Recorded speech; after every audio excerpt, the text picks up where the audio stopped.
इमरान साहब ये मतलब देखें, कहा तो यही जा रहा था ना, मोहसिन नकवी साहब ने भी कहा था कि ज़ीरो टॉलरेंस पॉलिसी होगी, किसी किस्म का डिसिप्लिन का कंप्रोमाइज़ नहीं होगा, ऐसा कुछ नहीं होगा। तो इतने सारे जो एक इल्ज़ामात प्लेयर्स के ऊपर लगते हैं, फिर वो सामने भी आते हैं, उसके बावजूद उनकी टीम के अंदर सिलेक्शन जो है वो लाजमी है, उनकी जगह कोई हिला नहीं सकता है। जैसे एक कोटा होता है ना कि वो आपका फ़िक्स्ड होता है, तो प्लेयर्स का भी ये फ़िक्स्ड है कि हर जगह पर T20 फॉर्मेट हो, 50 ओवर्स का हो, टेस्ट हो, इन्होंने आपको नज़र आना है। मुझे समझ नहीं आ रही है कि ये स्क्वाड, मैं चाहती हूँ कि आप बताएं ज़रा जो प्लेयर्स इसके अंदर अनाउंस किए गए हैं। बिस्मिल्लाहिर्रहमानिर्रहीम। मैं इब्तिदा वैसे शेर पढ़ता नहीं हूँ, मुझे एक शेर से आगाज़ करना चाहूँगा। कातिल को कोई कत्ल के आदाब सिखाए, दस्तार के होते हुए सर काट रहा है। क्या बात है, मतलब उसको ये भी एहसास नहीं है कि जिन प्लेयर्स को वो निकाल रहे हैं उनके सर पे परफॉर्मेंस है। हाँ। और बिल्कुल भी रहम नहीं आ रहा आपको प्लेयर्स को साइड पे करते हुए। कामरान गुलाम की बात कर रहे हैं, आप समझ गए होंगे। अब ये बताएं, टीम के हम स्क्वाड जो है वो अनाउंस कर देते। अनाउंस तो हो गया, हमने क्या अनाउंस करना है।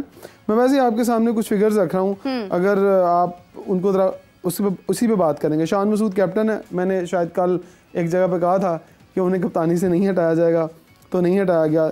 उसके बाद साउथ शकील वाइस कैप्टन है, आमिर जमाल हैं, अब्दुल्ला शफीक हैं, इब्रार अहमद हैं, बाबर आज़म हैं, मीर हमज़ा हैं फास्ट बॉलर। उसके बाद मोहम्मद हुरैरा, जिन्हें पिछली दफ़ा नहीं खिलाया गया था लेकिन शायद इस दफ़ा खिला दें, डेब्यू हो जाए उसका मुश्किल टीम के ख़िलाफ़। मोहम्मद रिजवान है, नसीम शाह है, नुमान अली हैं, 38 साला जो हमारे जिनको हमने छोड़ दिया था उन्हें वापस बुला लिया, फिर यासर शाह को भी बुला लेते। सैम अयूब, सलमान अली आगा, सरफराज अहमद से हम कभी जान नहीं छुड़ा पाएंगे। उसके बाद शहीन शाह आफरीदी। अच्छा, इंडिविजुअली इनको अगर हम देखते हैं, सबसे पहले शान मसूद कैप्टन की बात करते हैं। कैप्टन की जो परफॉर्मेंस है वो ना हमें बांग्लादेश के खिलाफ नज़र आई है, ना हमें चैंपियंस कप में कोई ख़ास परफॉर्मेंस नज़र आई, नज़र ही नहीं आया ना कैप्टन, तो पता ही नहीं चला कि शान मसूद भी खेल रहे हैं। तो कैप्टन को क्या रेस्ट करवाया जा सकता है इंग्लैंड के खिलाफ? देखिए, कैप्टन ना चेंज होना उसकी एक बहुत बड़ी रीज़न है, वो है कोचेस। गैरी क्रिस्टन और जेसन गिलेस्पी जब इकट्ठे बैठे तो दोनों ने मशावरत की और उनके जो सर पे हाथ है वो इस वक्त कोचेस का है। और उन्होंने मोहसिन नकवी साहब को ये कहा है, क्योंकि मोहसिन नकवी साहब ने फुल हैंड दिया है इन दोनों को कि आप कुछ भी करें, आपने टीम ठीक करनी है। तो उन्होंने टीम की करनी है, टीम ठीक करनी है। अच्छा, टीम ठीक कैसे करनी? उन्होंने कहा ठीक है, फिर जो हम कहेंगे वही करेंगे। अब प्रॉब्लम ये है कि या तो आप किसी के रंग में रंग जाएं, तो या फिर किसी को अपने रंग में रंग लें। अब होता ये है कि हमारे लड़के इतने समझदार हैं कि वो आते हुए, मतलब कोई नया कोच आया, कोई सिलेक्टर आया, इससे पहले कि अपनी परफॉर्मेंस बेहतर करें वो कहते हैं यार इसको काबू कैसे करना है। ये आर्ट बहुत आला आता है हमारे लड़कों को। उन्होंने आते ही क्या किया है, दोनों कोचेस को अपने हाथों में कर लिया। क्या बात। जो काम ग्रुप लीडर्स किया करते थे ना, हाँ। हम कहते थे ना ये ग्रुप लीडर है, ये ग्रुप लीडर है, उन्होंने अपने ग्रुप लीडर उनको बना दिया। अरे वाह। उन्होंने कहा कि, मतलब मैं नाम नहीं लूँगा इस दफ़ा, आप समझ जाएंगी। एक बंदे ने कहा कि मैं क्यों बदनाम हो रहा हूँ, सारे मेरे ही नाम ले रहे हैं कि फ्रांस ग्रुप लीडर है, वो अपने दोस्तों के खिलाता है। उसने कहा मैं दस्तबरदार हो रहा हूँ इस काम से, और कोच साहब आप सामने आ जाए। और वो देखें कि गैरी क्रिस्टन, मैं हैरान हूँ, इंडिया ने आपको छोड़ दिया। क्योंकि इंडिया ने क्यों छोड़ा, आप ये बड़ा इंपॉर्टेंट पॉइंट है। हाँ। इंडिया हायर करता है as a coach, not as a selector या आपकी टीम का माई बाप समझ लें आप उसको। वो कहते हैं सर हम आपको देंगे 15 लड़के या 20 लड़के या 25 लड़के, आपने इनको खिलाना है। हम आपको इंटरफेयर नहीं करने देंगे इस बात के अंदर कि आप अपनी मर्जी से प्लेयर सेलेक्ट करें। पाकिस्तान क्रिकेट बोर्ड ने जो सबसे गलत काम किया है, जो मैं समझता हूँ कि ये नहीं होना चाहिए था, पूरी पावर्स कोचेस को नहीं देनी चाहिए थी। पूरी पावर्स जो है वो कोचेस को दे दी हैं। अब कोचेस क्या कर रहे हैं, वो अपनी मर्जी से लड़के सिलेक्ट कर रहे हैं और अपनी मर्जी से कैप्टन बना रहे हैं। इट मींस कि आपके क्रिकेट बोर्ड के जो चेयरमैन के इख्तियारात हैं वो दो लोगों के पास हैं, गैरी क्रिस्टन और जेसन गिलेस्पी।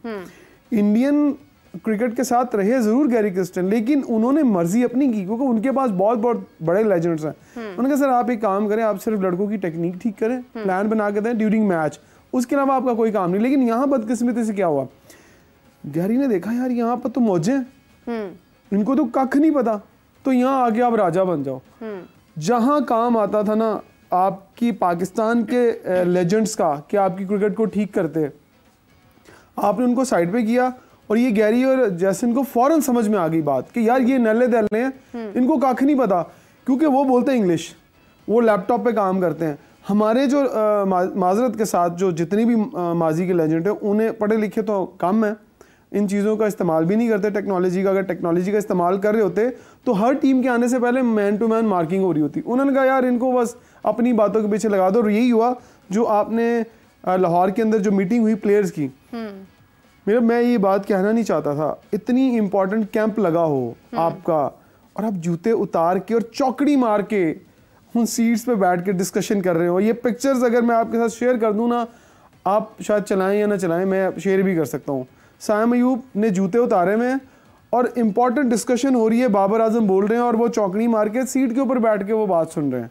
क्यों? फखर जमान बैठे हुए एक साइड क्या पे। इसकी रीजन क्या है? मतलब क्या उन्हें कोई तकलीफ थी, कोई पेन थी? वो किसी ने ना उस पर नीचे लिखा भी हुआ है no look legs, no look shot मारते हैं ना, नो लुक लेग्स।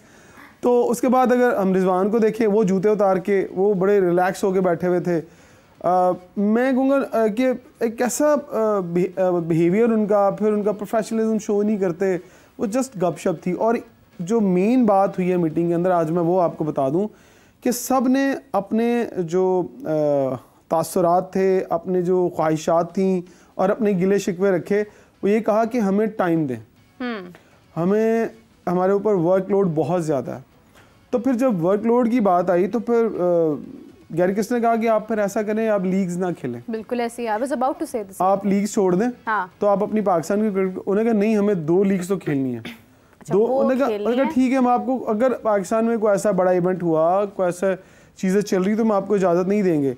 लेकिन बिलाखिर जो कोचेस थे उन्होंने हार मानी, उन्होंने कहा ठीक है जो आप कहेंगे वही होगा। उन्होंने कहा फिर हमें ना ज़्यादा से ज़्यादा चांस दे खेलने का। कितना चांस दे? उसने कहा कि गैरी को फिर समझ आ गई, उसने कहा मैं तो चैंपियंस ट्रॉफी तक ही हूँ, तो चैंपियंस ट्रॉफी तक इनको भी साथ लेके चलता हूँ। तो ये मुआहदा इंटरली तय पाया है कि ये सारे का सारा सेटअप आपका चैंपियंस ट्रॉफी तक नहीं चेंज होगा। आपके लड़के ऑस्ट्रेलिया में भी यही जाएंगे, साउथ अफ्रीका में भी यही जाएंगे, सारी सेटअप यही आपका खेलेगा। मे बी कि वाइट बॉल के अंदर आपके 2-3 लड़के चेंज हो जाए, लेकिन वही चेंज होंगे जो कि इस ग्रुप के साथ चलते हैं, जिसमें उस्मान खान आपके उसने परफॉर्म भी कर दिया है। लेकिन इंटरनेशनल टेस्ट चैंपियनशिप से हमारा नाम निकलने के बाद ही कोई तब्दीली जो है वो आगे मजीद बाकी है। मेरे बड़ा इंपॉर्टेंट पॉइंट में याद करा दिया। देखिए जब आपको पता है कि आप टेस्ट चैंपियनशिप के फाइनल की दौड़ से बाहर हो गए, तो फिर आप एक काम करते हैं, अब आपको हार का डर तो नहीं होना चाहिए था ना कि यार हमने कौन सा चैंपियन जो शिप टेस्ट की उसमें फाइनल खेलना है। तो आप नए लड़कों को यूटिलाइज करते, उनका टैलेंट चेक करते, इस खौफ के डर से बाहर निकल के हम हार जाएंगे। ये जो खौफ है ना कि हम हार जाएंगे, यही आपने चैंपियंस कप में भी देखा कि आपकी टीमें जो है वो नहीं कर रही हैं, चेज नहीं कर पा रही, और यही काम हो रहा है यहाँ पर भी कि इंग्लैंड की सीरीज से पहले अब ये डर गए हैं, गैरी भी डर गए हैं और जेसन गिलेस्पी भी डर गए, और गैरी दोनों ने कहा यार अगर टीम हार गई ना तो ये यहाँ पर ये ऐसा, ये तुम्हारे ऊपर नहीं आएगा, ये मेरे ऊपर भी आएगा।